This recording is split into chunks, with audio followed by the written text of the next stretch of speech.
should trust the corpse upon the battlefield, and good seeing.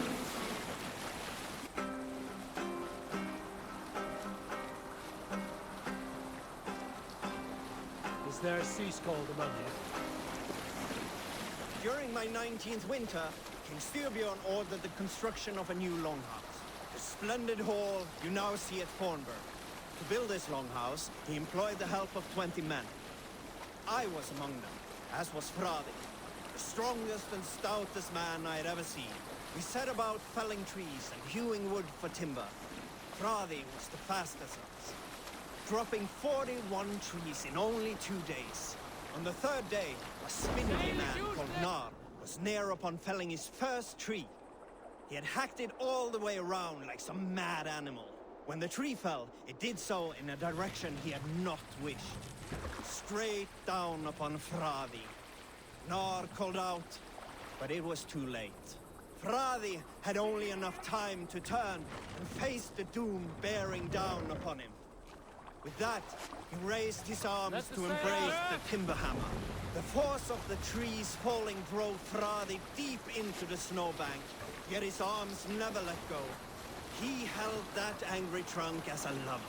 Like hounds, we scooped at the snow to reach him. We found Fradi 10 feet down, alive but in pain, still bearing the tree upon his shoulder.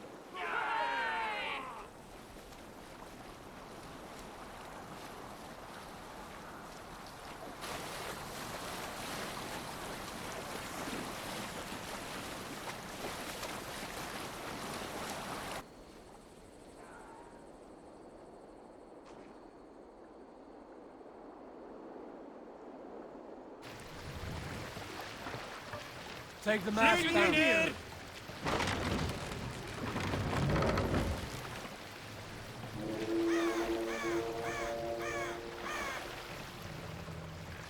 Raise the mast.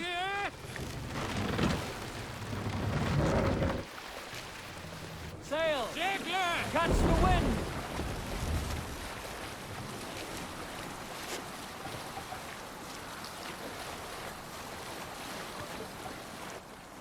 Here's a tale I do not often tell.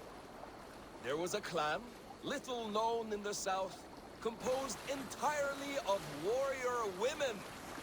And Why you did not stay with them when they asked you to be the king, dog, I will never understand.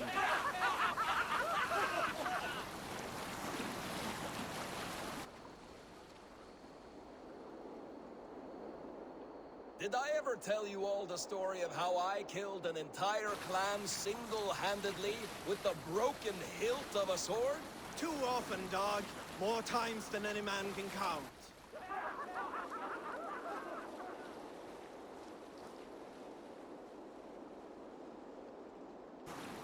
We need an epic tale.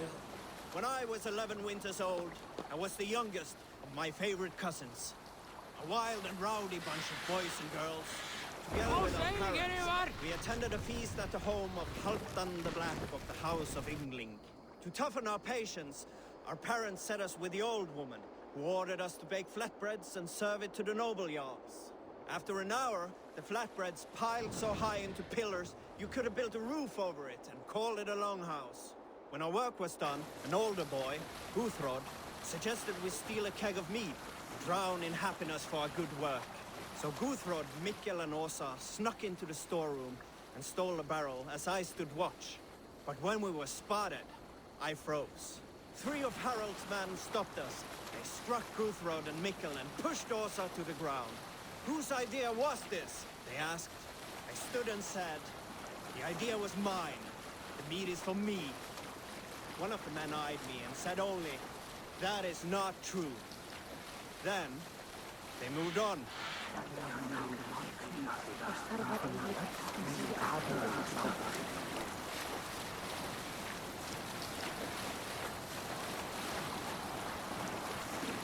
Who will share a tale? Oh, you have likely never heard the story of the time Odin and Freya appeared before me on a dark winter's night. They called you their orphan child, yes, dog. We've heard the tale as often as the sun has risen and set.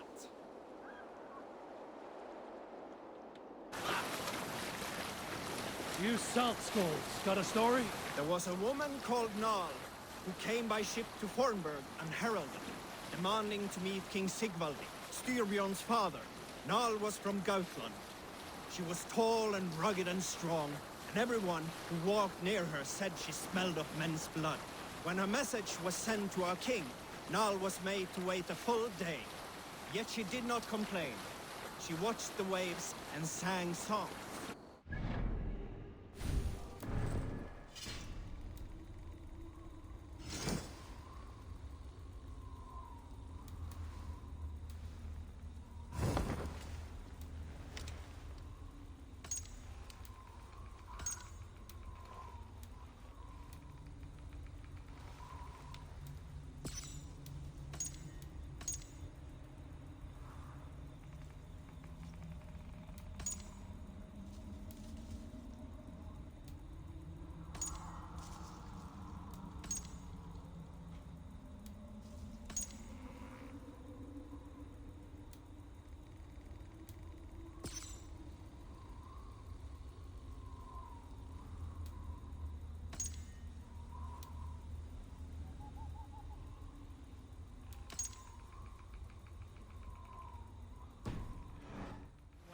And still Nal sat by the shore of the fjord singing her songs. She skipped rocks with children and smiled. As the afternoon of the second day approached, King Sigvaldi's messenger reappeared. They spoke quietly together. At last, the messenger stood back and waved to some men nearby. 3 men bearing 3 chests of silver approached quickly. They set the chests of silver in Nal's ship and stood back. Then Nal stepped forward, swinging a large, bloodied sack before her. Nal opened the sack and emptied it on the shore. 7 pairs of hands tumbled to the ground. Nal then mounted her ship and sailed away.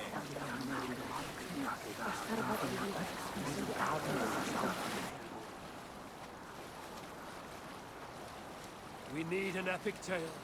You may not know this, but Ragnar Lothbrok once asked me to lead his early assault on England, my...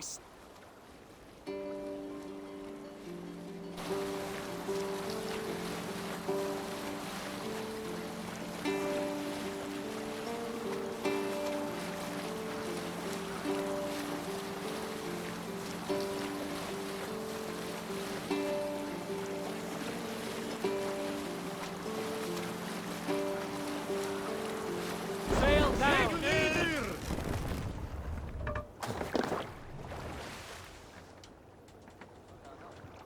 More sail! Strike up a tune. Set the sail in!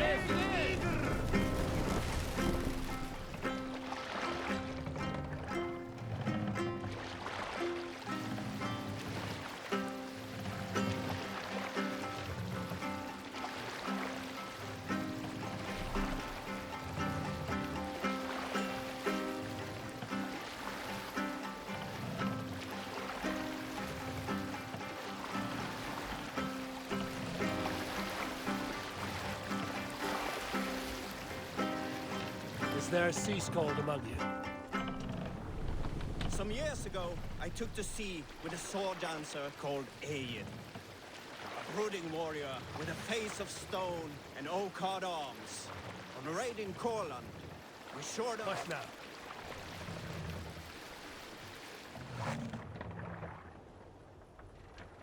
Fire!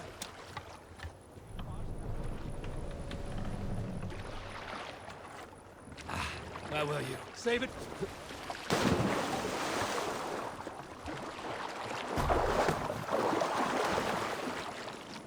I need your boat. Sorry.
Let's see you, old friend.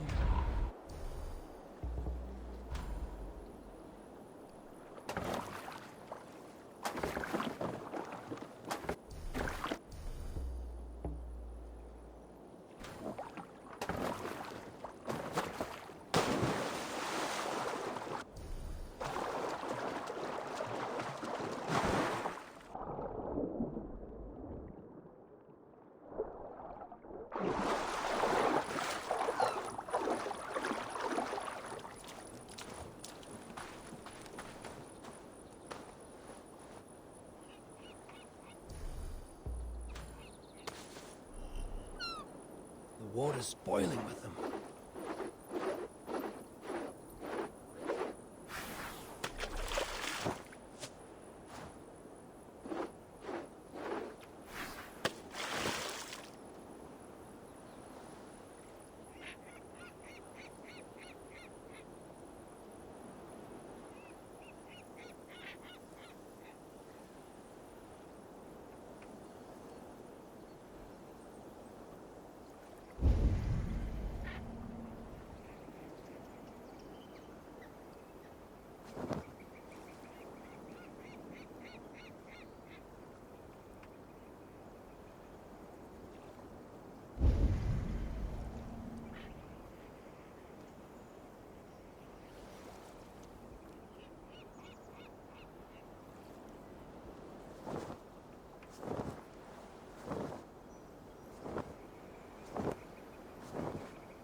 Show me what lies ahead.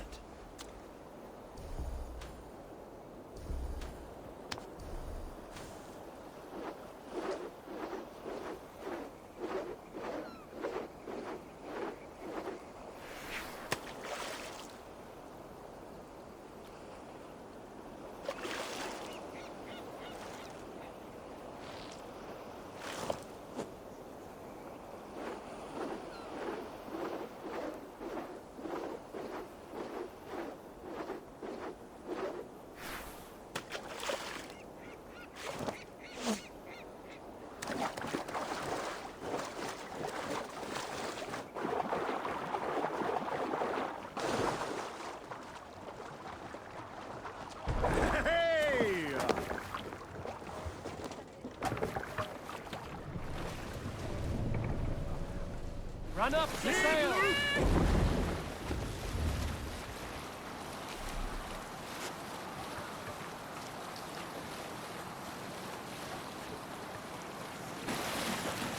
Sing us a song.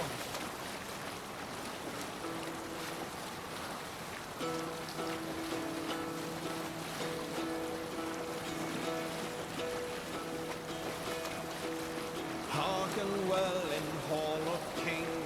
Let's hear a story. Oh no, Not right now.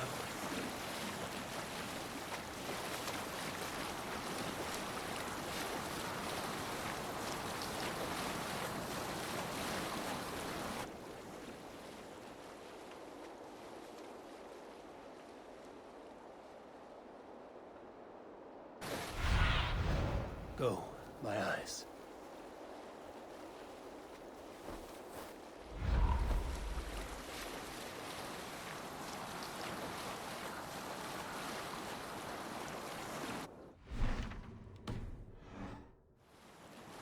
Up the sail!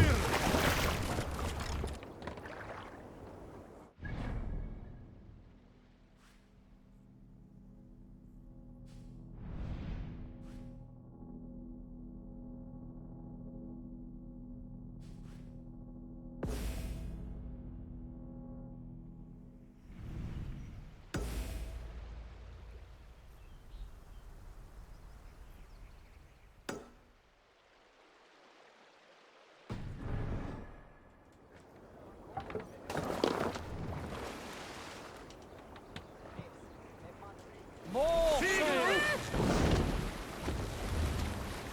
Strike up a tune. Who will share a tale?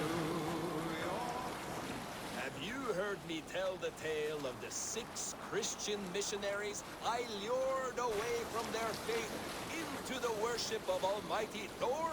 you showed them how to turn the crosses into hammers, simply by flipping them over, and they fainted with joy. That tale? Yes. Yes, indeed.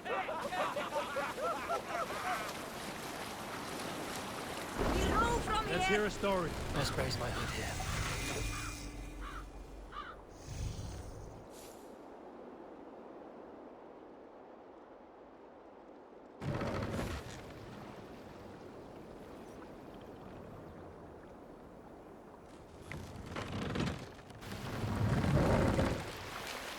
Let the sail! Is there a sea scald among you? In my youth, I remember hearing the story of Kalda, a fierce young woman whose father forbade her from swordplay and raids. Kalda had skills to match or surpass any man in the clan. And so it was that her beloved Gapi asked her aboard his ship. Once again, Kalda's father forbade her to leave, calling her soft and weak and fragile. But Kalda ignored these insults and left. For a full spring, Kalda and Gapi sailed the coast of Francia, raiding and plundering and taking much silver and riches. Then, in the early weeks of summer, a passing ship gave Kalda the news that her mother had died suddenly. Kalda was grief-stricken. Kalda returned quickly home, only to find her mother there, alive and standing quietly beside her father. Kalda was confused. Kalda's father spoke with a sour voice. I sent the tale of your mother's death, for you were insolent. But now you are home, where you must stay. Hearing these words, Kalda pulsed hot with rage. She slew her father and fled back to her ship, then set a swift sail for the horizon.